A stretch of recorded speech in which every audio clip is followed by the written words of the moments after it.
السلام علیکم ورحمۃ اللہ وبرکاتہ۔ میں امید کرتا ہوں کہ آپ سب خیر و عافیت سے ہوں گے۔ تو آج کا جو ہمارا سبق ہے وہ ہے متضادہ کا مختصر جائزہ۔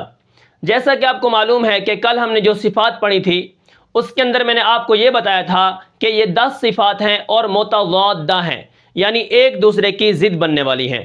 ٹھیک ہے، ہم سے لے کر اسی طرح کیا ہے اسمات تک میں نے آپ کو 5 جوڑے بتائے تھے۔ ٹھیک ہے، اگر آپ نے وہ ویڈیو نہیں دیکھی تو آپ میرے چینل پر جا کر اس سبق کو دیکھ سکتے ہیں۔ اب یہاں پر دیکھیں، ان 10 صفات میں سے میں نے کچھ نقطے نکالے ہوئے ہیں۔ ٹھیک ہے، اب یہاں پر دیکھیں، تلاوت کرتے وقت ان چیزوں کا خیال کرنا ہے۔ ٹھیک ہے، اب یہاں پر دیکھیں، نمبر 1، کاف اور تا میں احتیاط کرنی ہے۔ ٹھیک ہے، جیسا کہ میں نے آپ کو بتایا تھا کہ ہمز کے اندر سانس جاری رہتا ہے اور شدت کے اندر آواز بند ہو جاتی ہے اور آواز کے اندر سختی ہوتی ہے۔ اب تا اور کاف شدت میں بھی ہیں اور ہمز کے اندر بھی ہیں۔ تو جب شدت ہم نے پڑھی تو شدت کے اندر یہ آیا کہ آواز کے اندر سختی ہوتی ہے اور آواز بند ہو جاتی ہے۔ جب شدت کے اندر آواز بند ہو جاتی ہے تو پھر سانس کیسے جاری ہو سکتا ہے؟ ٹھیک ہے، تو یہاں پر اس کا جواب یہ ہے کہ کاف اور تا کو جب ہم پڑھتے ہیں تو اس کو ہم دیکھیں گے کہ شروع میں آواز سخت ہوگی، آخر میں جب ہم شدت کو پڑھیں گے تو اس میں تھوڑا سا ہمز کا بھی حصہ آتا ہے، یعنی سانس جاری ہوتا ہے۔ جیسے مثال کے طور پر حمزہ تا زبر ات، بعد میں آپ دیکھیں تھوڑا سا سانس جاری ہوا ہے۔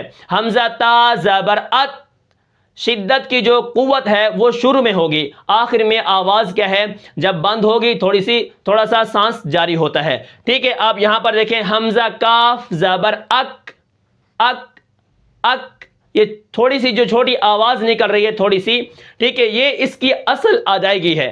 ٹھیک ہے، اب یہاں پر دیکھیں، جب ان کو ادا کرتے ہیں کچھ لوگ وہاں پر غلطی کرتے ہیں کہ وہ تا کو تھے پڑھتے ہیں اور کاف کو کھے پڑھتے ہیں۔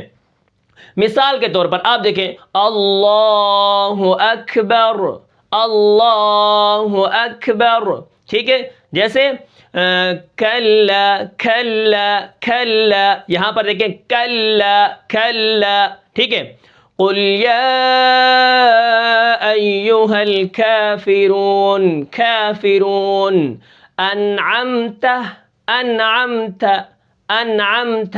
یہ دیکھیں آخر میں اب وہ یہ دلیل دیتے ہیں کہ یہ ہم کھے اور تھے کی تھوڑی سی آواز جو نکلتی ہے، ہم صفت ہمز کو ادا کرتے ہیں۔ تو بھائی ہمز کا جو معنی ہے آواز کے اندر پستی ہوگی، کیا ہے آواز کے اندر کیا ہوگی؟ پستی ہوگی اور سانس جاری ہوگا، آواز جاری نہیں ہوگی۔ یہاں پر دیکھیں کھ کھ، آواز جاری ہو رہی ہے جیسے رخوت کے اندر ہوتی ہے۔ تو یہاں پر ہم نے شدت اور ہمز کو ادا کرتے وقت ان کاف اور تا میں احتیاط کرنی ہے کہ یہ کاف کھے نہ بنے، تا تھے نہ بنے۔ ٹھیک ہے، مثال میں نے آپ کو دے دی ہے، جیسے کافرون، اسی طرح کیا ہے انعمت ت ت حت۔ ٹھیک ہے، ان چیزوں سے ہم نے کیا کرنا ہے؟ بچنا ہے۔ یہ ہماری ایک چیز ہو گئی۔ اب اس کے بعد نمبر 2 پر یہ ہے کہ استعلاء کے ہمیشہ حروف موٹے ہوتے ہیں۔ ٹھیک ہے، استعلاء کے جو حروف ہیں 7 حرف ایسے ہیں جو ہر وقت موٹے ہوتے ہیں، ان کا مجموعہ کیا ہے؟ خص ضغط قذ۔ ٹھیک ہے، خ صاد ضاد غین طا قاف وا۔ ٹھیک ہے، کیا ہے؟ 5 درجے ہیں۔ ٹھیک ہے، نمبر 1، اگر ان استعلاء میں سے کوئی حرف کیا ہے زبر والا ہو اور اس کے بعد الف ہو تو وہ حرف موٹا ہوتا ہے، جیسے قاف الف زبر قا، قال قال، اسی طرح اصاب۔ تو یہ جو مثالیں ہیں یہ ہیں مفتوح کے بعد الف ہو، یعنی فتح زبر کو کہتے ہیں، زبر کے بعد الف ہو۔ یہاں پر دیکھیں زبر کے بعد الف آ گیا تو یہ اس کی مثال ہے، ایک درجہ یہ ہو گیا۔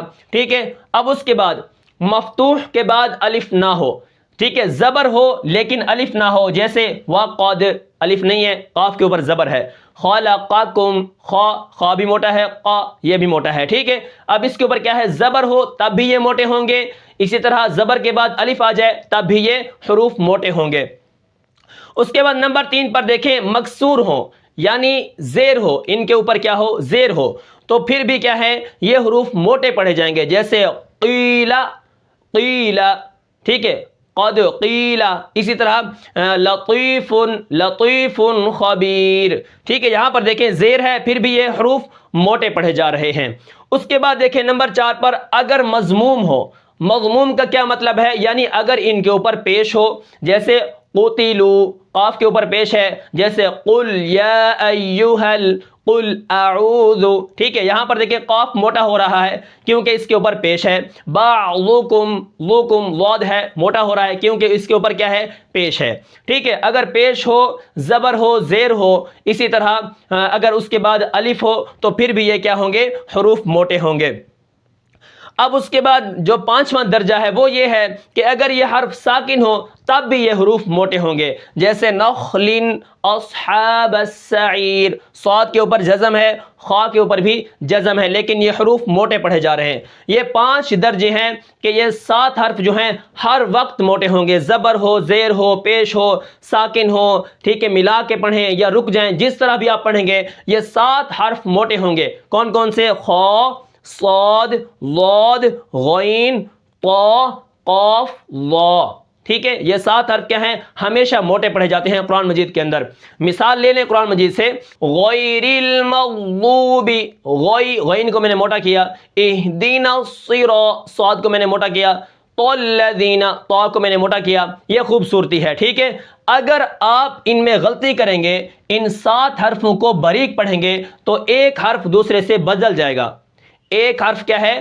دوسرے سے بدل جائے گا، یعنی صفت اطباق ہے، استعلاء ہے، موٹے کرنے والی جو صفات ہیں اگر آپ ان کو ادا نہ کریں، صاد سین سے بدل جائے گا، صاد اسی طرح سا سے بدل جائے گا۔ یہ آپس میں حرف جب تبدیل ہوں گے تو ترجمہ تبدیل ہو جائے گا، جیسے اسمن نام، ٹھیک ہے، اسمن سا کے ساتھ کیا ہوتا ہے؟ گناہ۔ اسی طرح قلب موٹے کاف والا قلب، دل، کلب کتا، ٹھیک ہے۔ تو ان چیزوں کا آپ نے خیال کرنا ہے کہ صفات لازمہ کی وجہ سے معنی تبدیل نہ ہو۔ یہ 5 درجات ہیں اس کے، ٹھیک ہے۔ اب اس کے بعد نمبر 3 پر کیا ہے؟ وہ یہ ہے کہ صاد، ضاد، طا، ظا، یہ اعلیٰ درجہ کے موٹے ہیں، یعنی ان کے اندر 2 صفات پائی جاتی ہیں، ایک استعلاء، جڑ اوپر کی طرف اٹھے گی تو یہ موٹے ہوں گے، اور اسی طرح اطباق کہ زبان کا بیچ اوپر کی طرف لپٹ جاتا ہے جس کی وجہ سے اور زیادہ موٹے پڑھے جاتے ہیں۔ ان کے اندر 2 درجے کی تفخیم ہے، کیا ہے؟ تفخیم ہے کہ ہم اس کو کیا کریں گے؟ خوب موٹا کر کے پڑھیں گے، اعلیٰ درجے کا۔ اس کے بعد دیکھیں غین، خا، قاف، ٹھیک ہے۔ اب یہ 3 حرف ہیں، یہ کم درجے کے ہیں، یعنی اطباق خوب موٹا کر کے پڑھنا ہے اور اسی طرح انفتاح، ٹھیک ہے، باریک پڑھنا ہے۔ تو یہ خا، غین، قاف، جڑ جب اٹھتی ہے زبان کی تو یہ موٹے ہوتے ہیں، لیکن جب ہم ان کو ادا کرتے ہیں تو زبان کا بیج اوپر کی طرف نہیں اٹھتا، جس کی وجہ سے یہ تھوڑے موٹے پڑھے جاتے ہیں، لیکن یہ ہوتے موٹے حرفوں میں سے ہی ہیں، ٹھیک ہے۔ اب اس کے بعد ان کے اندر کیا ہے؟ ایک درجہ کی تفخیم ہے، یعنی ان کے اندر ایک صفت ہے استعلاء، جڑ اٹھے گی، حروف موٹے ہو جائیں گے، ٹھیک ہے۔ اسی طرح جو 4 حرف ہیں صاد، ضا، طا، ظا، ان کے اندر اطباق ہے کہ زبان کا بیچ اوپر کی طرف لپٹ جاتا ہے، جس کی وجہ سے یہ اور زیادہ موٹے ہو جاتے ہیں۔ اس کے بعد یہاں پر دیکھیں میری جو آخری بات ہے وہ یہ ہے نمبر 4 پر کہ الف لام را بھی موٹے پڑھے جاتے ہیں، الف لام را موٹے پڑھے جاتے ہیں، جیسے قال، الف کو موٹا کر دیا، طال، الف کو موٹا کر دیا، اللہ لا الہ، اللہ نام کو، اللہ کے نام کو میں نے موٹا کیا، لام کو موٹا کیا، اللہم اذ قال اللہم، یہاں پر بھی آپ نے لام کو موٹا کر دیا۔ اس کے بعد قل اعوذ برب ٹھیک ہے، بسم اللہ الرحمن، یہاں پر آپ الف اور اسی طرح لام اور اسی طرح را کو بھی تو موٹا کر رہے ہیں، تو یہ ان میں کیوں نہیں آئے؟ ٹھیک ہے۔ اب ان 3 حرفوں میں صفات عارضہ ہے، صفات عارضہ کا مطلب ہوتا ہے کبھی ہوتی ہے اور کبھی نہیں ہوتی، ٹھیک ہے۔ سب سے پہلے الف کی بات کرتے ہیں۔ اب الف کو دیکھیں، الف ماقبل کے تابع ہے، اگر الف سے پہلے کوئی حرف موٹا ہوگا تو وہ الف موٹا ہوگا، قال، اصاب، یا سا آ جائے اصاب، ٹھیک ہے۔ تو دیکھیں قال الف موٹا پڑھا گیا، اصاب سا باریک، الف باریک پڑھا گیا۔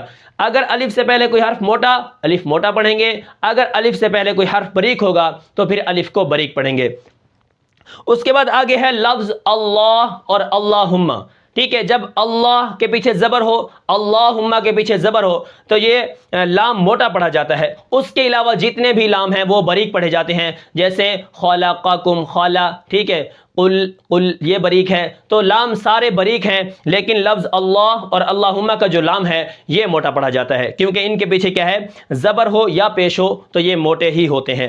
اس کے بعد آپ دیکھیں، را پر زبر ہو تو را موٹی ہوتی ہے، را پر زیر ہو تو باریک ہوتی ہے۔ قل اعوذ برب را موٹی، من شر را باریک، ٹھیک ہے۔ تو آپ یہ انشاءاللہ ہم آگے پڑھ لیں گے، یہ صفات عارضہ میں سے ہے۔ تو میں امید کرتا ہوں کہ آپ کو یہ سبق سمجھ آیا ہوگا۔ پھر ملتے ہیں انشاءاللہ اگلے سبق میں، تب تک کے لیے مجھے اجازت دیجیے، اللہ حافظ۔